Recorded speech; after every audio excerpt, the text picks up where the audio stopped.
It was just a date until the air suddenly changed. Derek seemed different, though. He didn't just send one-word replies or disappear for days. He actually asked her questions about her day, remembered the small details she mentioned, and made her laugh with silly jokes about his coworkers. She was a high school teacher, spending her days trying to convince teenagers that Shakespeare was still relevant in the age of social media. It was exhausting work, but she loved it. Derek worked with computers, something about coding and software that honestly went over her head when he tried to explain it. But what mattered was that he seemed genuinely interested when she talked about her students and their funny classroom moments. After 3 weeks of constant messaging, Derek finally suggested they meet in person. Maya's stomach did that nervous flip thing.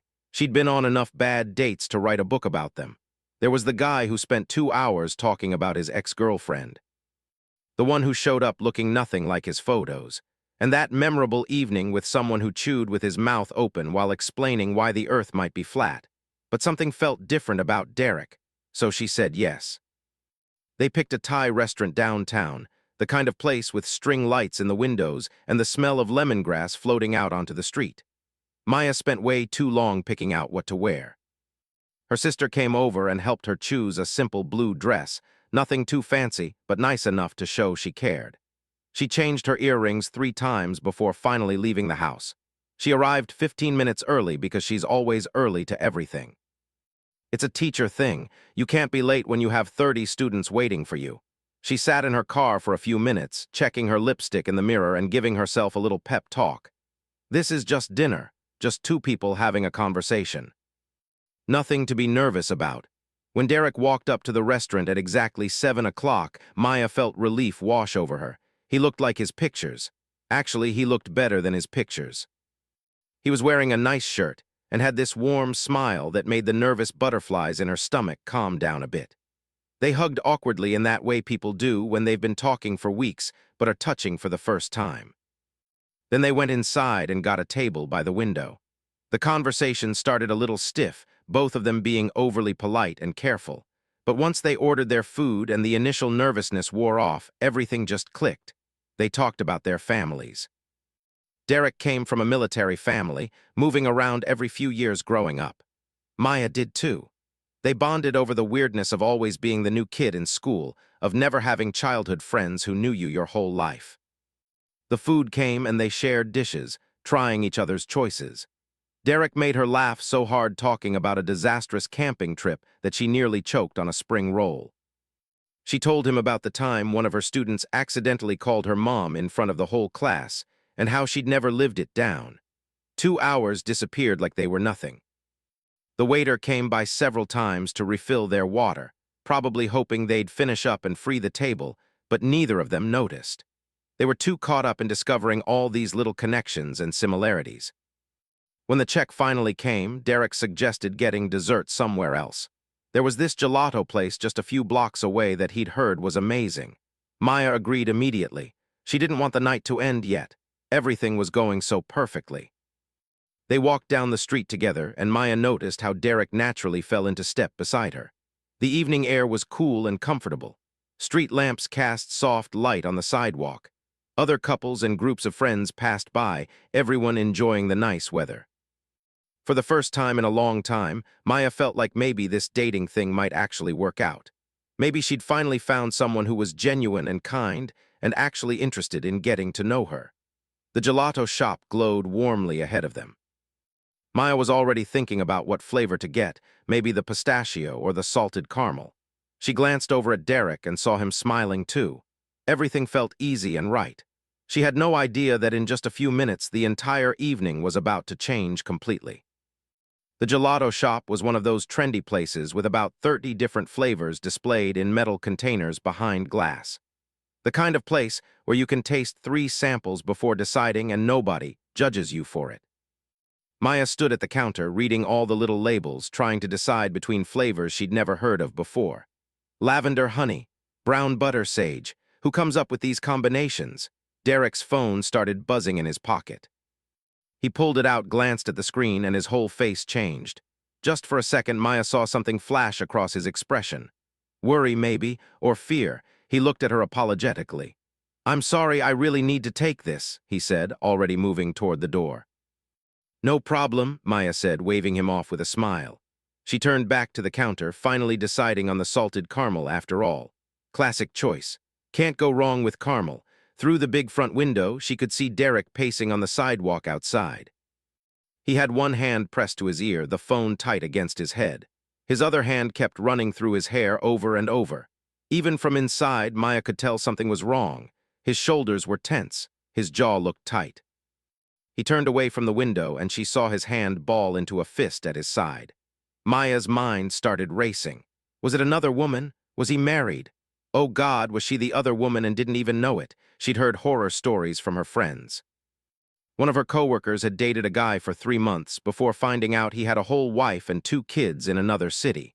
But that didn't make sense. Derek had been so open about his life. He'd told her where he worked, showed her photos of his apartment, talked about his family.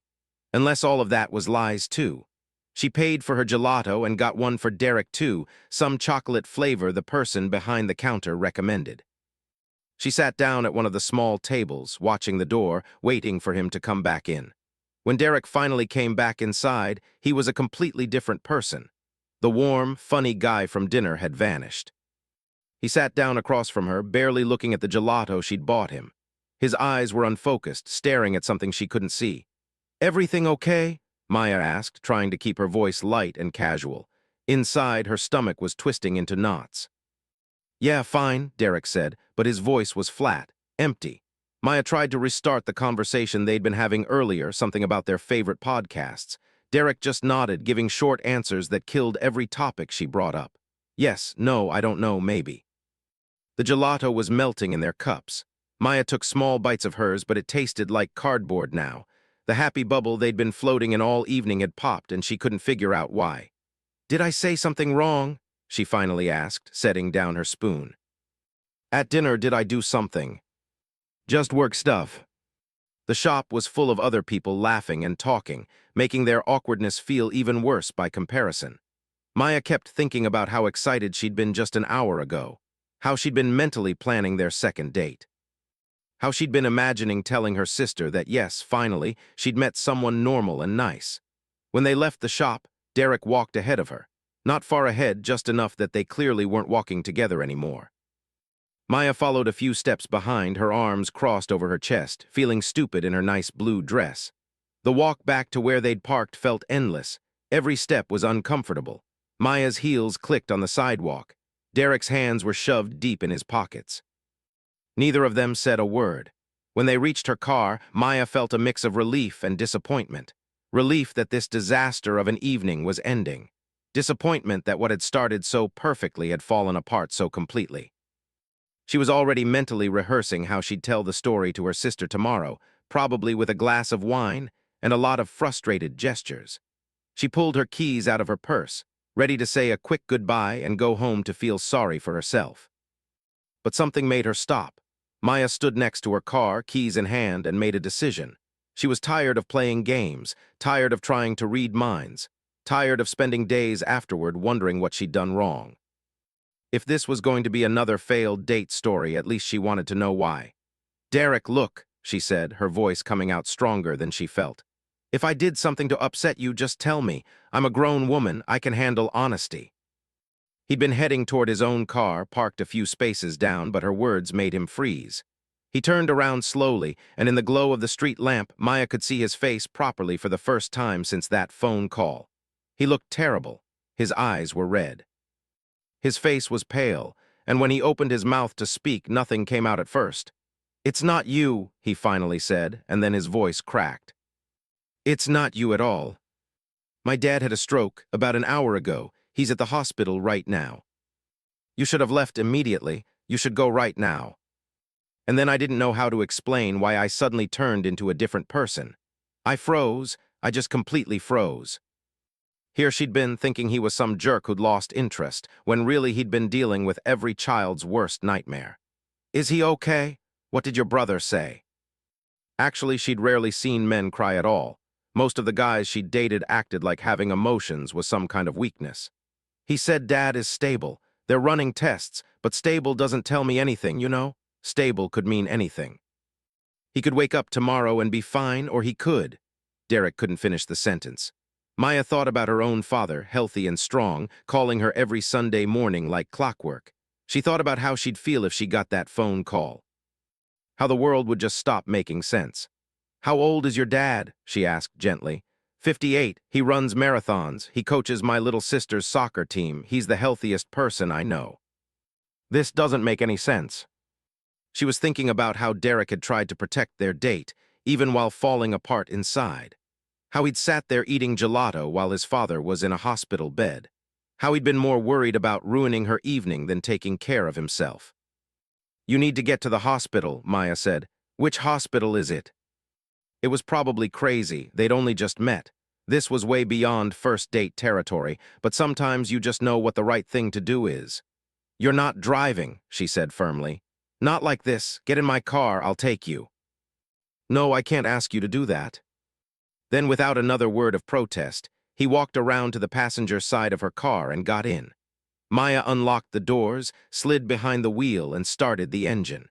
As she pulled out of the parking space, she caught a glimpse of herself in the rearview mirror. Her carefully applied makeup was still perfect. Her blue dress was still unwrinkled. But the carefree girl who'd walked into that Thai restaurant 3 hours ago was gone. She had no idea that this terrible twist in their evening was about to show her more about Derek's character than any normal date ever could. Sometimes you don't really know someone until everything falls apart. The drive to the hospital was quiet, but it was a different kind of quiet than the awful silence after the gelato shop. Maya kept her eyes on the road, following the directions on her phone. Beside her, Derek sat with his head leaning against the window, watching the lights of the city pass by. After a few minutes, he started talking. At first, it was just small things. His dad's name was Robert. He'd been a construction worker for 30 years before starting his own company.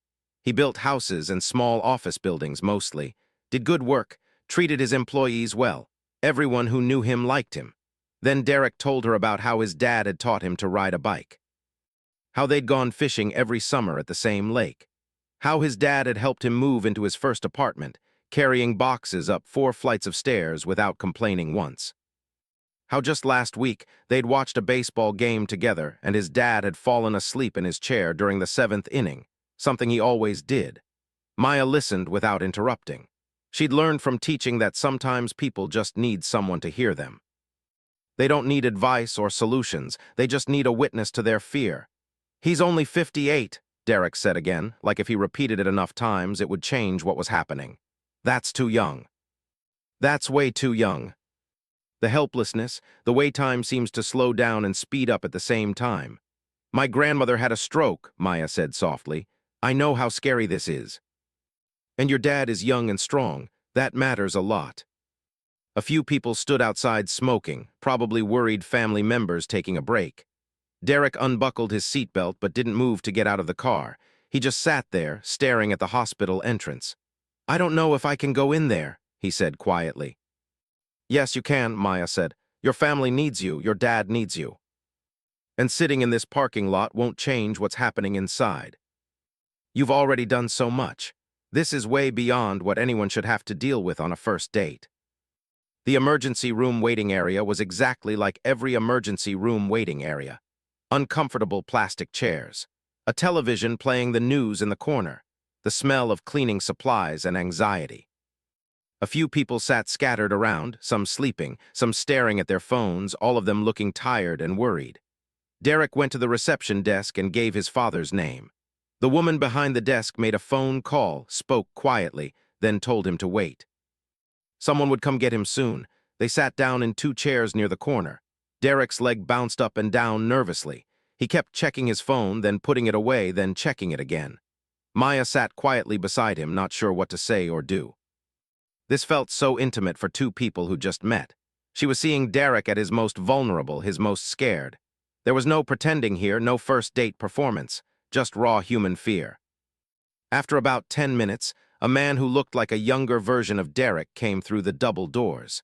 He spotted Derek immediately and rushed over. They hugged, and Maya heard Derek's brother say something about their mother being upstairs, about the doctors still running tests, about how scared they'd all been. Then Derek's brother noticed Maya sitting there. He looked confused for a second, trying to figure out who this woman in the blue dress was and why she was in the emergency room with his brother at 9:30 on a Saturday night. "This is Maya," Derek said. "She drove me here." "What about your car?" Family emergencies are more important than dates. The doctors are optimistic, but they want to keep him for observation. It was a minor stroke, they think. They caught it early, which is good. She was already picking up her purse, ready to leave and let him be with his family. But Derek reached out and caught her hand. "Thank you," he said, "for everything, for listening, for driving. For not running away when this turned into the worst first date in history." She felt strange being there, like she'd accidentally wandered into someone else's life. The blue dress that had seemed so perfect a few hours ago now felt ridiculous in this place where everything was about survival and family and things that actually mattered. She was about to find her way back to her car when Tyler came back through the doors. He walked straight over to her. "Hey, don't leave yet," he said. "Derek wanted me to make sure you were okay. And honestly, I wanted to thank you properly. Most people would have said good luck and gone home." "How long have you and Derek been talking?" Tyler asked. "About a month, online. Tonight was our first time actually meeting in person. My grandmother had a stroke 2 years ago. I know what it's like. You don't think clearly. You shouldn't be driving. You just need someone to help you get where you need to be." A doctor walked past, her shoes squeaking on the polished floor. Somewhere down the hall, a machine beeped rhythmically. "Derek's a good guy," Tyler said. "I know I'm his brother, so I'm biased, but he really is. He deserves someone who sees that. She's the one who brought Derek. How's your husband?" If Tyler had waited even another hour to call 911, she didn't finish the sentence. "Can I see him?" Tyler asked. "Yes, go ahead. Derek's in there now. Your father wants to see both of you." She felt even more awkward now, if that was possible. "I should probably go," Maya said. "Let you all have time together as a family. I want to hear about the woman who was kind enough to help my son on what was supposed to be a nice date. About the gelato shop and the phone call that changed everything. About how Derek had tried to keep it together and how she could tell something was wrong." Derek's mother listened with a small smile. "That's exactly like him. Always trying to take care of everyone else, even when he's the one who needs help." When he saw Maya still sitting there, surprise and something else crossed his face, something soft and grateful. "You're still here," he said. "Your brother convinced me to stay," Maya said. "How's your dad?" Complaining about the hospital food, being his usual self. Derek's voice broke a little on the last words, and he had to clear his throat. "The doctors say he should make a full recovery with some changes. Diet, exercise routine, stress management. We were supposed to eat good food and talk and maybe plan a second date. Instead, you saw me completely fall apart and ended up spending your Saturday night in a hospital waiting room. I can't imagine what you must think of me." She looked him straight in the eyes. "You want to know what I think? I think you handled a terrifying situation while trying to be considerate of someone you just met. I think you care deeply about your family. I think you're human, and you were scared, and you did the best you could. And honestly, Derek, that tells me more about who you are than any normal date would have. I promise no medical emergencies." About how the worst first date of her life turned into the beginning of her best relationship. About how sometimes the universe throws you into the deep end, and that's when you really get to know someone. About how Derek had met her family, and she'd spent Thanksgiving with his, and how his father had completely recovered and was back to coaching soccer. But that night in the hospital parking lot, as Derek walked her back to her car, all she knew was that sometimes things don't go according to plan. Sometimes your perfect date gets interrupted by real life. And sometimes that's exactly when you find out that you've met someone worth keeping. Derek kissed her cheek before she got in her car, not her lips, just her cheek, sweet and grateful and full of promise. "Drive safe," he said. "And Maya, thank you. For everything." Maybe the best things in life are the ones that surprise you when you least expect them.